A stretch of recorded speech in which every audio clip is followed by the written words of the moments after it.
There's a lot of things that martial artists can't agree on, but one of the things that we can agree on is hip throws.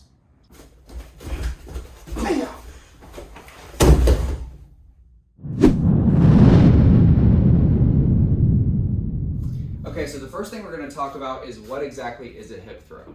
Now, you have to understand anatomy terms in order to understand where we're going with this. Now, historically, a lot of people will say, you know, my hips hurt, and they'll point back here. This is not actually your hip. Your hip is right here.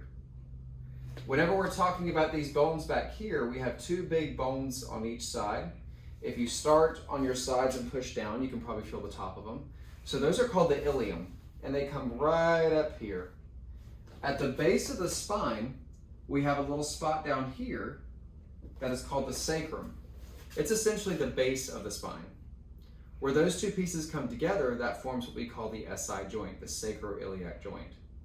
Now, whenever we throw that partner or that opponent, we are pulling them over that area. But the reason we call it a hip throw is because our hips are doing the throw. Now, the hip is made up of a couple of different aspects of bone, okay? So we have the femur, which is the big bone right here. It's gonna come up and the femur head will connect into a part on the ilium, the giant bone here. Where it connects is called the acetabulum. The acetabulum is essentially a C-like input for the bone, if you will. We have the femur head that fits into the acetabulum. The reason we call it a hip throw is because we are using our hips in order to throw the opponent. So as we bring them over, we're not pulling them over with our arms, we're using our leg power and the hip hinge in order to do so. Now it's really, really important to have a mixture of direction, a mixture of pain, as well as intensity and pressure when throwing. So what I can't do is very gently pull them over, and I can't just lift. It's a matter of lifting really hard and hip hinging with my legs. Once they're airborne, then we give them direction to fall. Now there's a couple of different ways to do this. One of the ways, more of the traditional way, if you will, depending on the art, is a very, very wide base. Now, if we're gonna do the wide base throw, or the horse stance, we have to act like we're riding a horse. We want our legs to be spread out past shoulder width, and we have to lower our bodies. The reason this works as a hip throw is as we are lifting and pushing out with our sacroiliac joint, our SI joint, we are pushing the opponent up and over. So as I am pushing up, I am using my legs and I'm using my SI joint. As my legs begin to straighten, I'm thrusting last minute. This makes the opponent go up and over.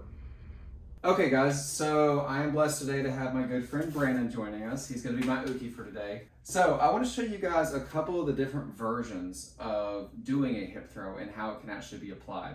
So the first one we're gonna talk about, Brandon's gonna come around on my back here, and I'm just gonna show you guys the form and then we'll talk about the application a little bit afterward. Let's just break it down a little bit first. Whenever I am fighting him and trying to do this hip throw, I've gotta have something I'm holding on to, some sort of leverage point.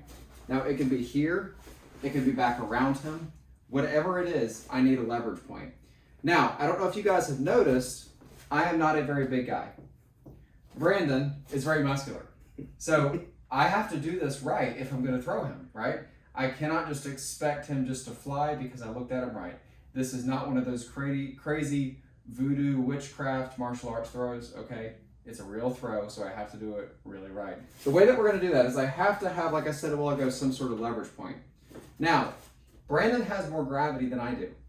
The only way that I can gain more gravity is if I lower closer to the earth and let that be my gravity. I have to literally drop my weight in order to increase my gravity so that I can essentially, what we say, steal his center, meaning I can take away his center of balance. So, gotta have a leverage point. Now I have to be lower than him and I have to be wider. If we are here and I'm not blocking him off and I go to throw him, he's simply gonna go around me. So the way that I am gonna keep that from happening is I have to be in front of this side. Whatever side you're holding is the side you want to favor. So if I want to throw him with his right arm, then I need to favor the right side. If I want to throw left arm, I need to favor the left side. So in this case, let's use his right. Now I'm going to show you the wide base throw first. Some arts call this the horse stance, okay? But either way, we have to be wide and I have to be lower than him. This allows me to take away his gravity. I gain more power over his center mass. So I've got to be lower than him. And a lot of martial arts will say, make sure your belt is lower than their belt. I also have to block off this side. Like I showed you a while ago, he could walk around me. However, if I'm blocking off that side, then I can literally lift him using leverage. Now, whenever I go to throw, I have to drop low. I'm going to thrust with my hip joints that we talked a while ago as he goes over my sacroiliac joints on my low back. He will then go up and over. Now, before I throw him, as I come in here and I'm lifting with the hips, I've got to give him direction. So I'll bring him up, around, and to my left. He's going the opposite side of what I'm holding. So if I had this side, I would go to the right. In this case, I'm here. I've got to be low. As I lift with my legs, I'm going to show him where to fall with my arms. I'm not pulling him. Okay, I'm tractioning, but I'm not pulling him over. He's a big man, I can't get there. I'm using my legs to lift him, and then I'm giving him a place to fall. So I'm coming up here.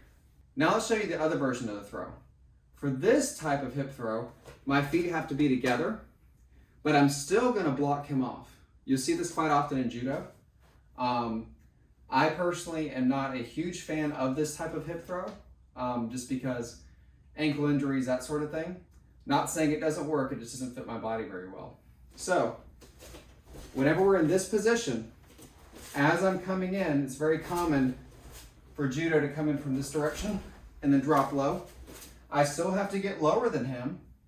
My feet are gonna be together, and I'm still blocking him off.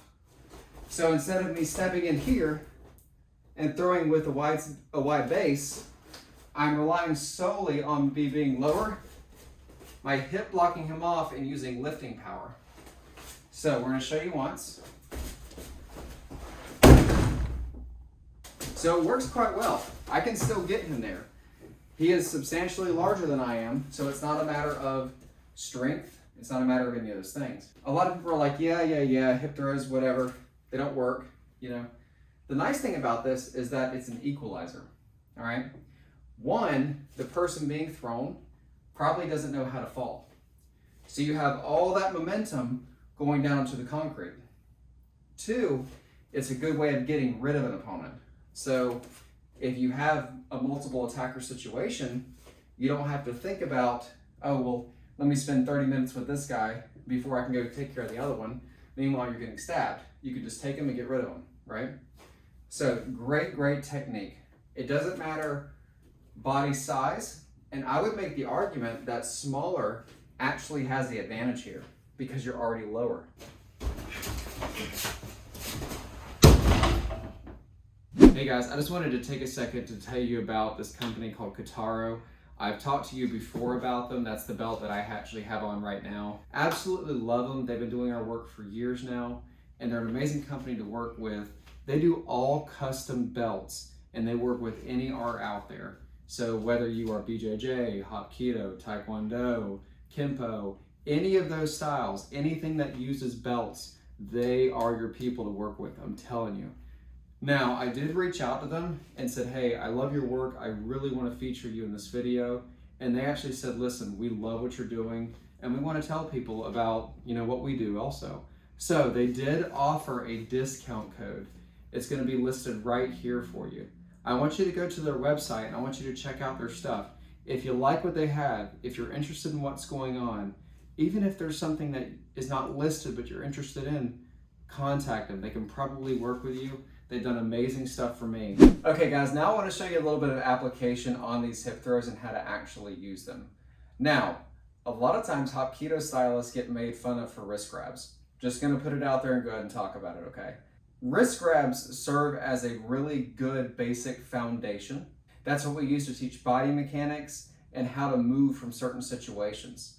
Now, a great martial artist can take any technique and apply it to pretty much most situations. I think we could all probably agree with that, especially if you have some sort of experience.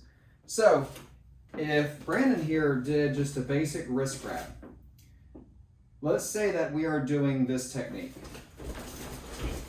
and I wanted to take him to that point. How likely is it that Brandon is going to walk up to me, grab that wrist, and just stand there? 0. Okay? If he was to do this, he would probably have some sort of intention, either a punch, maybe he's grabbing me to pull me into a certain direction. So let's go ahead and do a pull. Then I can use that momentum to take him. But, Dr. Lee, what if he doesn't grab you? I'm so glad you asked.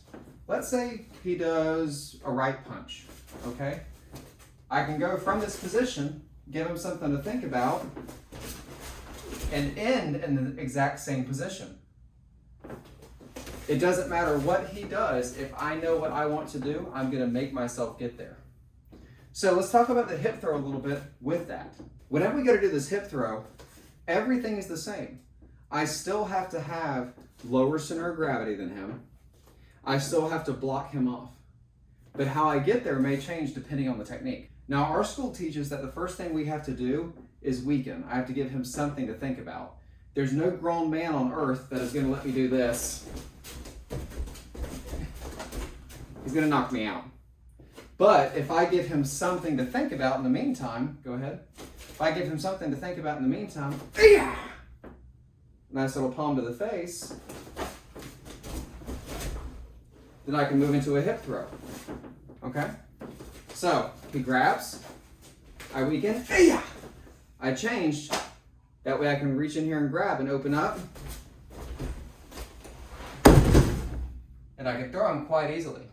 I want you to bear in mind too, Brandon is 70 pounds heavier than I am. So it's not a matter of strength. I mean, you might think that I'm strong, right? It's really a matter of leverage and using gravity to our advantage, right? So let's say that he does that same technique, but this time off a punch. The first thing is I don't want to get hit by the train. Second thing is I want to give him something to think about. Now next, I've got to set myself up for that hip throw. I'm already here, got to block him off, and then I can throw him quite easily. Okay guys, so I'm going to show you the final technique. Now this is the one that I showed at the beginning of the video. If you've been trying to figure out how that worked, I'm about to show you. So, whenever Brandon attacked me, he did what's called a right rear choke. So he came around trying to choke me. Now, I have to do something quickly or else he's going to choke me out. He's a big dude. So the way that I'm going to get there, as he comes around, I want to give him something to think about. I've got to block him off. I need a leverage point. And as I throw, notice my belt is lower than his belt. I want to use my legs to lift him very, very quickly. And then I'm going to use his arms to guide him where to fall. Push, pull, guide.